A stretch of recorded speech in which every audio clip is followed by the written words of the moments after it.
Hi, so today I'm going to be doing another card making tutorial.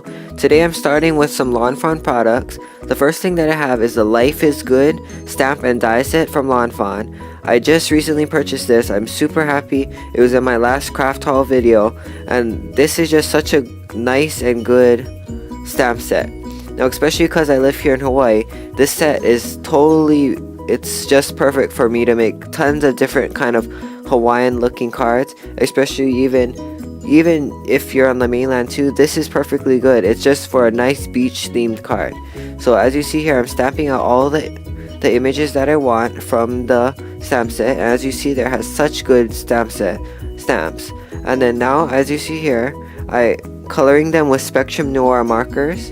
So the first color, I did a whole wash of JG1, and then I'm going to be doing some shading with JG2. Now I did try to blend it out with JG1 after that, but then it ended up made it even darker, the shading areas. So I would just stick to doing JG1 and then JG2 next time. And then over here on the whole trunk area, I'm going to be using the EB7, and that's a really dark brown. I didn't realize it was that dark, but it ended up fine anyway. So I'm just doing a whole wash of that, and then after that I'm gonna, because I didn't have anything darker than this, I'm just using that same color and doing some shading with that same color. So I'm kind of focusing the shading toward the bottom right corner, and that'll give some dimension to this palm tree. Now also, I'm going to be coloring in all the other images with the Spectrum Noirs, so if you're not interested in the coloring part, you can go ahead and skip this portion, but I am going to be coloring all of these images. Now I'm going to color the crab with DR2 and DR4. So get a whole wash of the color, the lighter color, and then I'm going to do some shading with the darker color. Now certain colors, if they're really dark, that next shade or the darker shade, then you can blend it out with the lighter one, but usually with the Spectrum Noirs, some of them like DR2 and 4, it actually blends out really well without even having to go over it again. So that's what I like doing, and it's really fast and simple. So now I'm using CT3 to color the sand, and I decided it was a little bit too bright, so I went ahead and took some shading. I did some more shading to make it a little bit darker. I'm trying to match that sand color to the sand color that I made for the card, and as you see here, I'm using CT4 to darken that and going back with that CT3. Now I'm using TB1, and that's going to do some nice shading on that bucket and as well as the shovel.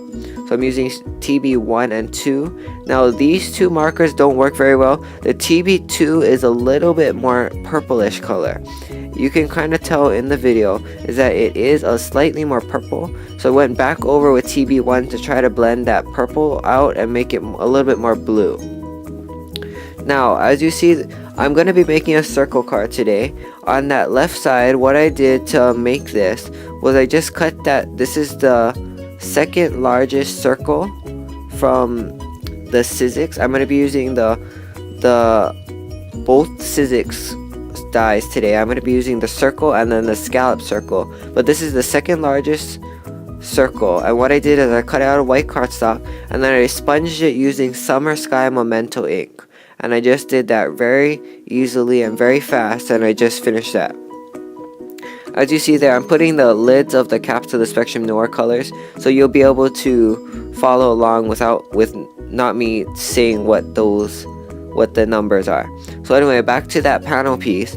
What I did then for the sand is I used a Dandelion Memento ink, and I sponged that bottom section, but that is a separate piece. I also cut that out of white cardstock, and then I just die cut it with the circle.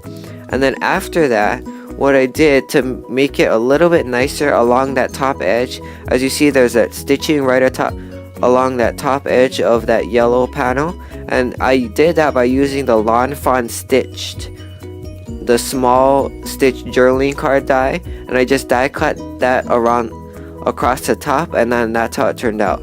So it turned out really nice. It gave a really nice defining edge, and it just gives a little bit more extra. So now after I colored all these pieces out, now I'm going to be going ahead and taking the matching dies. I'm going to die cut all of these images out. So I'm just lining it up as best as I can and then using some post-it tape, and I'm just going to adhere all of those dies down, and I actually was able to die cut them all at one time. I just ran that through my Vagabond, and that was really fast and simple. And as you see here with the Lawn Fawn dies, the good thing is it leaves that little white border, so it gives a really nice little white border to add a little bit more to these die cuts. Now I ended up not using them all on the front of the card. I ended up putting a couple on the inside, and I also ended up cutting more and adding some other little images from this stamp set. So I'm trying to line up around where I want to put all of the images. I wanted the crab to be in the middle, or I wanted the crab to be one of the main points on this card.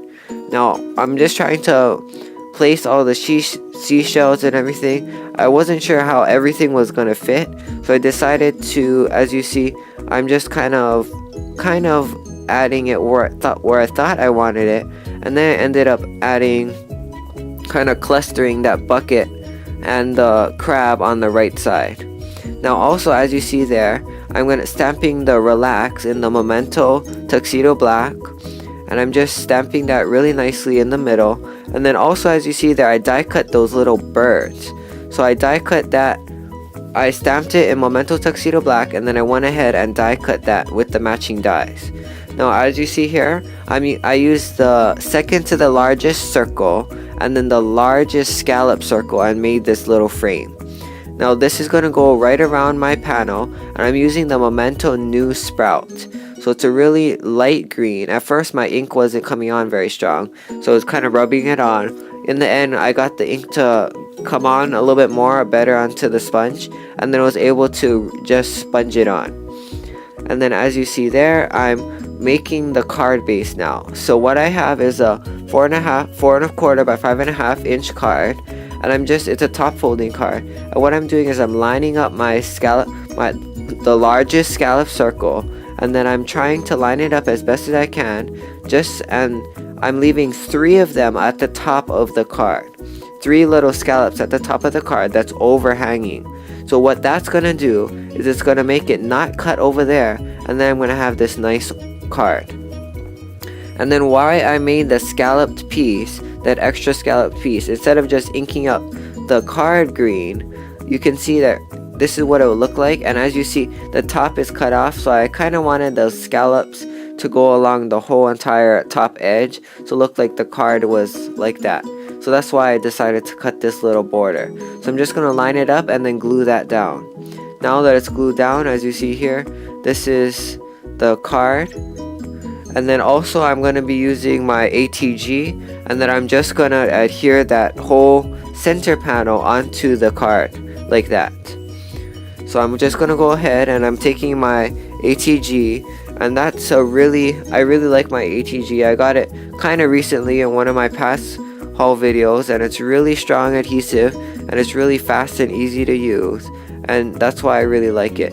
It makes it so much faster than using that strong double-sided tape in a roll that you have to put down and either cut or rip. So this is a lot easier. So now I'm just trying to make sure that I'm lining up the card exactly how I want it, and then I'm putting it right in the center as I can, and then I'm just going to push that into the card. Then the next thing that I'm going to do is I'm going to go ahead and start placing all of the little pieces onto this card. So I'm first going to start off with getting out some foam adhesive. I'm using some foam adhesive from Scrapbook Adhesives. I really like these. They're really strong foam squares. And the good thing about this too is that they are a little bit thinner than the ones that I buy from Walmart, and that one's from KI Memories. And the good thing, it gives just enough dimension without it being too much. So I really like these, and plus they are very strong and the pieces will not fall off. So I'm first adhered that palm tree, and then I'm going to adhere the coconut, and then I'm going to adhere everything else onto the card. So now I adhered all those pieces down, and it looks I really liked how it turned out. And then now I'm going to take my clear Wink Stella brush marker and I'm just going to go over all the images. It gives a really nice subtle shine. And then also I'm going to take my Sakura Jelly Roll in the clear pen as well. And I'm just going to go around and put a dot in all those scallops. So as you see there, it has a dot in all those scallops. Now also I added a couple shells to the inside. Also I put some Wink Stella on that. Now I made this card because of the reason that I'm going to be trying to be in Christina Warner's mail call for the month of July. She's doing the theme of her July mail call is that it's going to be circular cards. So as you see there, I'm going to send it in this envelope that I made with the envelope punch board, and I have an envelope for her to send it back to me. I'm going to put my address label and all of that on it. So if you want to compete in that and it'll be in her video and people can see your cards, go ahead over to her blog and then you can see what the challenges are for each month. Now also, I'm going to be I can make a video on all of these different Lawn Fawn. The first one, or Lawn Fawn stamp sets, that first one is Bon Voyage, and then the second one is the Stay Tuned. I also have Wish You Were Here Too, Dream, and Fly Free, and some of them have matching dies.